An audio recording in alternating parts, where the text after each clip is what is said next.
ओम शांति भाग्य विधाता भाग 2। इस पुस्तक में आज हम पढ़ेंगे तुमको शोकेस में सैंपल बनकर रहना है। इस विषय पर ब्रह्मा कुमारी राजकुमारी बहन अपने अनुभव सुनाती है। चलिए आज हम इसे पढ़ते हैं। उन्हीं दिनों प्यारे साकार बाबा का भी राजौरी गार्डन सेवा केंद्र पर आना हुआ।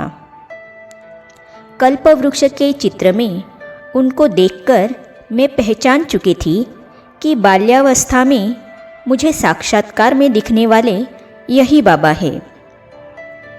बाबा के सामने पहुंची तो उनकी रूहानी नज़रों में खो गई। प्यारे बाबा ने मेरी परीक्षा लेते हुए पूछा, बच्ची, मुश्किल रास्ता है, क्या तुम चल सकोगी? मैंने कहा, बाबा, जब आपका साथ और हाथ है तो क्यों नहीं चल सकूंगी।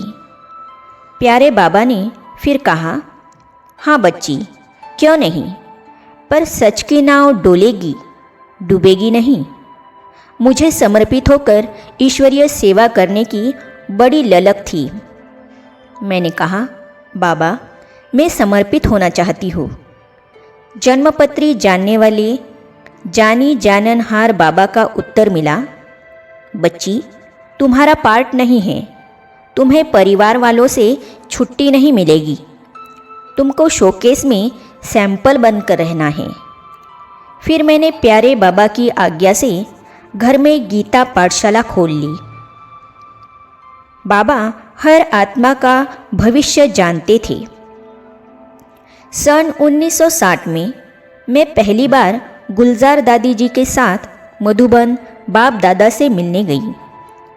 उस समय जहाँ अब ओम शांति भवन बना है, उसके साथ में एक कोठी थी जहाँ उच्च सरकारी अधिकारी ठहरे हुए थे। अगले दिन बाबा ने मुझे कमरे में बुलाया और झाड़ व त्रिमूर्ति के चित्र देखकर कहा, जाओ बच्ची, सामने कोठी में बाबा के बच्चे ठहरे हुए हैं, उन्हें शिव बाबा का ज्ञान देकर आओ। मैं अकेले ही वहाँ पहुँच गई और बताया कि प्यारे बाबा ने भेजा है ज्ञान सुनाने के लिए। वे खुश हुए। मैं 10-12 दिन तक प्रतिदिन ज्ञान सुनाती रही। वे सुबह बाबा की मुरली सुनने आने लगे। जब मैं दिल्ली लौटने लगी तो बाबा ने कहा कि किसी बच्ची को जिम्मेवारी दे जाओ, वह उन्हें रोज़ ज्ञान सुनाने जाएगी। मैंने एक बहन का नाम लिया तो बाबा ने उसके लिए मना कर दिया और दूसरी बहन को जिम्मेवारी दी गई।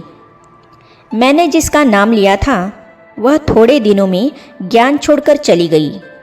इस प्रकार बाबा हर आत्मा का भविष्य जानते थे। रोऊं या हंसूं?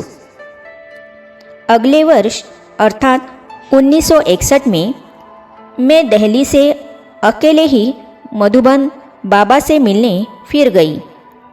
कुछ दिन रहने के बाद एक दिन सुबह 8 बजे की बस से आबू पर्वत से आबू रोड आना था। उस समय बाबा के महावाक्य पूरे होते ही पैदल ही बस स्टैंड तक जाना होता था। मैंने ऐसे ही किया। बाबा की जुदाई के कारण उमड़े प्रेम अश्रु थमने का नाम नहीं ले रहे थे। मैं चुपचाप बस में जाकर बैठ गई।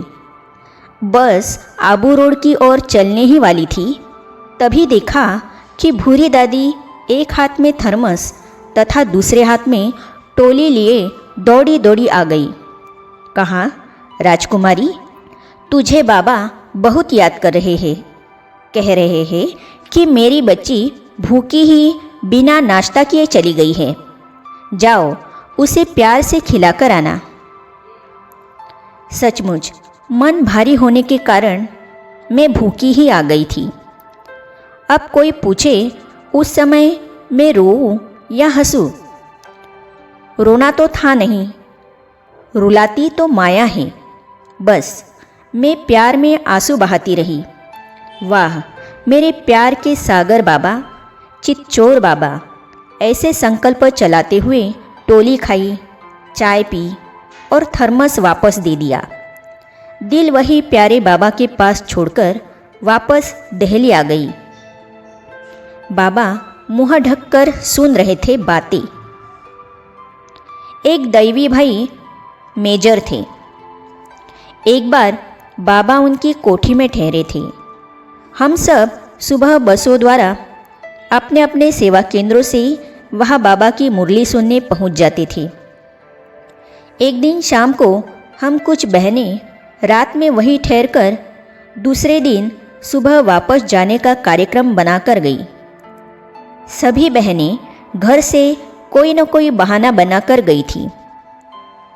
रात को खाना खाने के बाद हम कमरे में बैठ एक दो से बातें कर रही थी और सुना रही थी कि किसने क्या क्या बहाना लगाया है।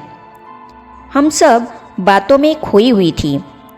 अचानक क्या देखा कि एक बहन सफ़ेद शॉल में मुख ढककर पीछे की तरफ बैठी थी। हम सभी का ध्यान उधर गया। ध्यान से मुंह खोलकर देखा तो पाया कि स्वयं हमारे प्यारे बाबा मीठी मुस्कान लिए हम सबकी बातें सुन रहे थे। हमारे सबके मुख से इकट्ठे ही आवाज़ हो निकली। फिर तो शांति छा गई और बाबा हमें अलाउद्दीन के चिराग पर छोटी छोटी कहानियाँ सुनाने लगी। इस प्रकार प्यारे बाबा ने हमारा ध्यान रूहानियत की ऊंचाइयों की तरफ पुनः आकर्षित कर लिया। आत्मभाव से भाग गई शर्म। सन 1968 में मैं युगल सहित जब मधुबन गई तो बाप दादा के संग ब्रह्मा भोजन खाने का सुअवसर मिला। मनमोहिनी दीदी भी साथ थी। मेरा शर्मिला स्वभाव था। किसी के सामने खाना कम खाती थी। बाबा ने मुझे आम की गुठली चूसने को दी। मेरा हाल देखने लायक था। बाबा भी ध्यान से मुझे देख रहे थे। मैंने चालाकी से बाबा को कहा, बाबा मुझे आम की गुठली अच्छी लगती है, मैं रोज़ चूसती हूँ। मैंने सोचा था कि बाबा दूसरी तरफ देखने लगेंगे, लेकिन ऐसा नहीं हुआ। अब क्या करूँ? फिर विचार आया कि अरे बाबा तो बाप है। बाप बच्चों को खाते हुए देखकर खुश होता है, तुम क्यों शर्मा रही हो? ऐसे सोचते ही मैं आत्मभाव में टिक गई और आत्मा परमात्मा के पुत्र पिता के रिश्ते के अनुभव में खो गई। बाबा ने दिया टॉवल। ब्रह्मा कुमारी राजकुमारी बहन जी के इस अनुभव को हम पढ़ेंगे अगली कड़ी में। तो ये जानने और पढ़ने के लिए इस चैनल को सब्सक्राइब करने के साथ ही साइड में जो बेल आइकॉन है उसे भी क्लिक कीजिए, ताकि आने वाली सभी वीडियो और अब तक की सारी वीडियो आप तक पहुंचती रहेगी। ओम शांति।